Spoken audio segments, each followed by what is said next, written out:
আড়াইহাজারের গোপালদী পৌরসভার গোপালদী আদর্শ বিদ্যানিকেতনের অধ্যক্ষ মোহাম্মদ মনিরুল ইসলামের উদ্যোগে স্কুলের শিক্ষক এবং ছাত্রদের সহযোগিতায় গোপালদী বাজারের ১ নং গলির ইউসিবি ব্যাংক এবং সোশ্যাল ইসলামী ব্যাংকের মাঝ বরাবর গলিটিতে জমে থাকা ময়লা আবর্জনা পরিষ্কার করছেন ছাত্র এবং শিক্ষকরা।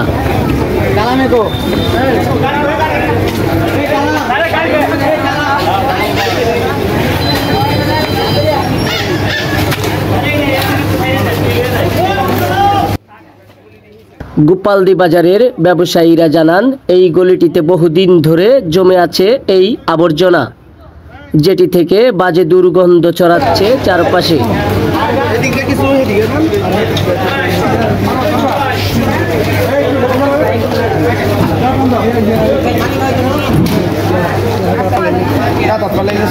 এই প্রথম কোনো স্কুলের ছাত্র এবং শিক্ষকদের এমন সামাজিক কর্মকাণ্ডে এগিয়ে আসার জন্য তারা খুবই আনন্দিত।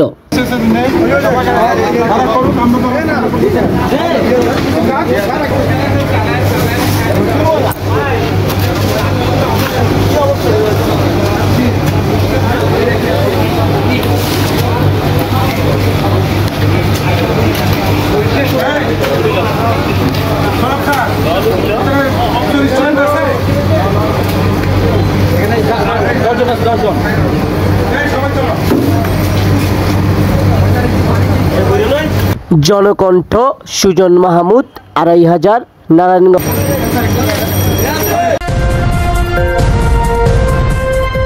জনকণ্ঠ নিউজ 24।